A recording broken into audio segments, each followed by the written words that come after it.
출애굽기 25장 1절과 2절 말씀 읽도록 하겠습니다. 여호와께서 모세에게 말씀하여 이르시되 이스라엘 자손에게 명령하여 내게 예물을 가져오라 하고 기쁜 마음으로 내는 자가 내게 바치는 모든 것을 너희는 받을지니라. 아멘. 24장까지 이스라엘의 출애굽 행적을 쭉 우리가 읽어보면 여호와 하나님께로부터 공짜로 받는 삶이었다, 이렇게 얘기할 수 있겠죠. 애굽에서 구원을 시키고, 그리고 홍해 바다를 건너고, 또 종살이로부터 해방과 자유를 주고, 광야에서 먹을 것이 없으면 메추라기 만나를 주고, 낮에는 구름 기둥, 밤에는 불 기둥을 주시고, 목마른 자에게는 반석을 쳐서 물이 나게 하시고, 그렇죠? 뭐 이런 등등의 24장까지의 그 출애굽 여정이라고 하는 것은 하나님이 출애굽하는 이 여정 속에서 그렇게 공짜로 모든 것들을 축복해 주시는데, 근데 이스라엘 민족들은, 백성들은 어떻습니까? 늘 불평하고, 그리고 배은망덕한 행동을 하고, 무책임하고, 그리고 그저 하나님께만 또는 모세에게만 의존하죠. 자신들이 뭔가를 이 광야에서 만들어내고, 그리고 뭔가를 해야 되겠다라고 하는 그런 자주적인 생각은 하지 못하고, 그러다 보니까 상당히 냉소적인 그런 이스라엘 백성들이 되어버렸다라고 하는 거죠. 뭐가 좀 부족하면 하나님께 불평하고 모세에게 불평하는 거죠. 하나님이 보시기에 아름다운 모습으로 어떤 공동체를 만들어 간다라고 하는 그런 측면에서 본다면 이스라엘은 실패하고 말았다라고 하는 거죠. 그것이 24장까지의 내용입니다. 그러나 이제 25장에 이르게 되면 하나님이 이제 완전히 다른 것을 주십니다. 그것은 뭐냐면 이스라엘 백성들이 스스로 뭔가 하나님께 드릴 수 있는, 아니 줄 수 있는 그런 기회를 하나님이 말씀하시고, 그리고 그것을 요구하고 계시는 거죠. 이 준다는 것이, 드린다는 것이, 또는 베푼다는 것이, 이게 우리가 보통의 삶을 살아가면서도 사실은 굉장히 의미 있는 행동이다라고 그렇게 말씀드릴 수가 있습니다. 저도 부모님들과 더불어서 함께 살아가는 삶이 돌아가시기 직전까지 한 5, 6년이 있지 않았겠습니까? 그러나 그 5, 6년간 같이 함께 살아가는 그 시간들을 가만히 생각을 해보면 그것은 바로 내가 받은 것을, 사실 모든 것이 다 부모로부터 내가 받은 것 아니겠어요? 그런데 그 받은 것을 나에게 주신 분에게 조금이나마 드릴 수 있는 시간이었죠.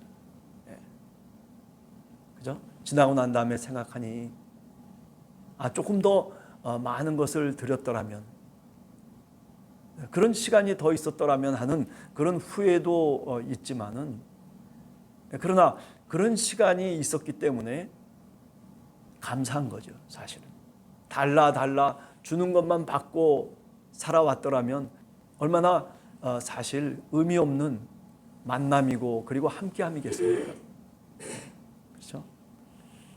그러나 나에게 주신 것을 다시 조금이나마 드리고 베풀 수 있는 시간을 하나님이 줬다는 것 자체가, 그게 은혜고, 그게 감사였다라고 얘기할 수 있죠. 마태복음 7장 12절에도 보면 신약성경에서 우리가 여러분들 아시는 것처럼 황금률이라고 하는 게 나오잖아요. 그 황금률이 뭡니까? 예수님이 말씀하신 계명 중에 가장 기독교적인 의미를 갖고 있는 황금률.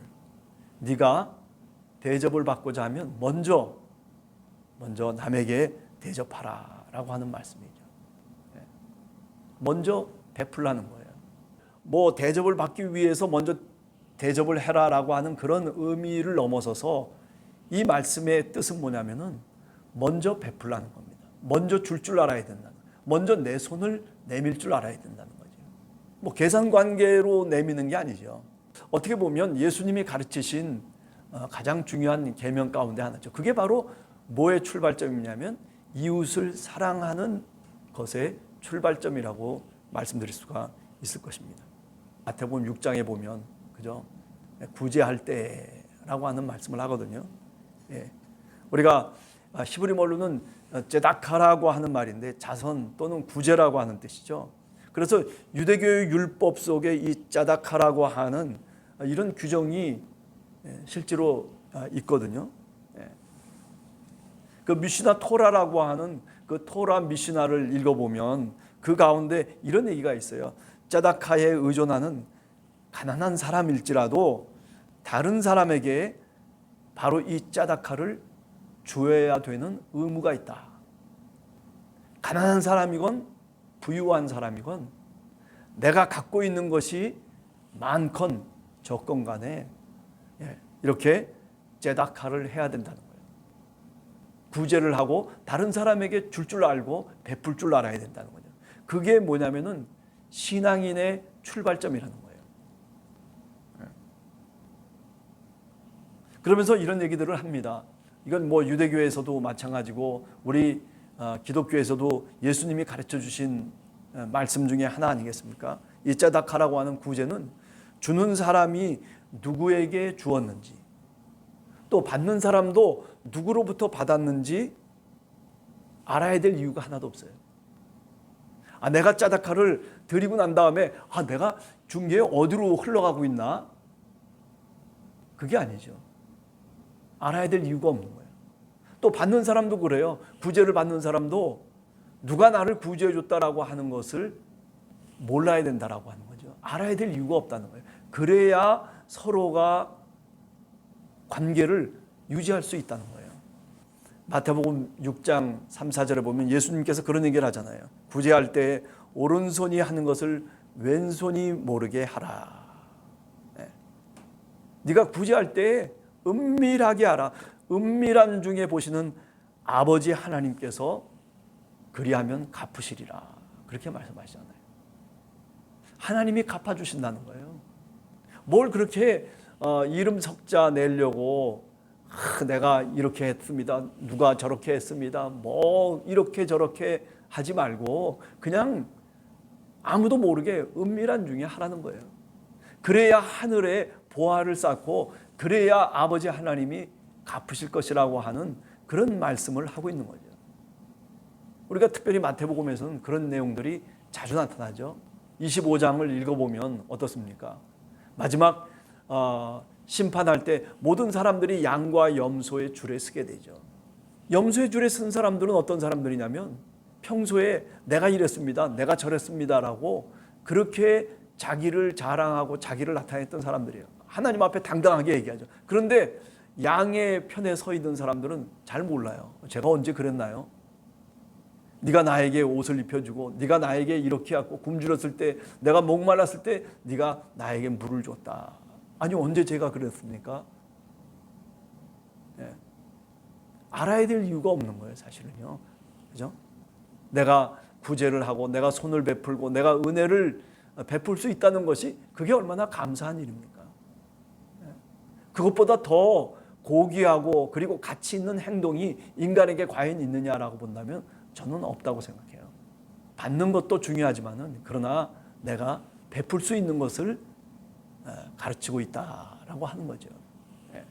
이스라엘 백성들처럼 하나님께 내 것을 드리던 혹은 교회에 내가 봉헌을 하건 아니면 누군가 내 이웃에게 내가 제다카를 구제를 베풀어 주건 그 사용 목적은 오늘 25장에 나오는 내용이 뭐겠습니까?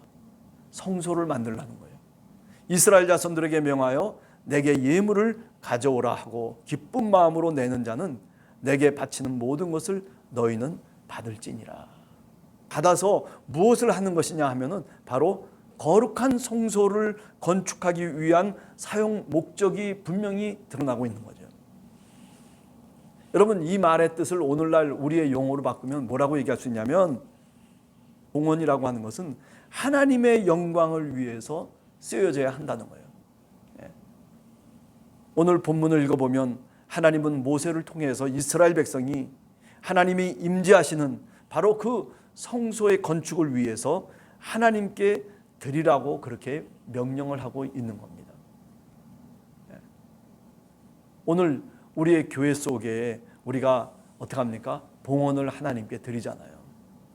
그래서 그 봉헌되어진 예물들이 어떻습니까? 하나님의 영광을 위해서 하나님의 임재하심이 나타날 수 있도록 우리가 기도하고 그리고 그것이 그렇게 사용되기를 간절히 바라는 마음으로 하나님께 드리는 거죠, 사실은.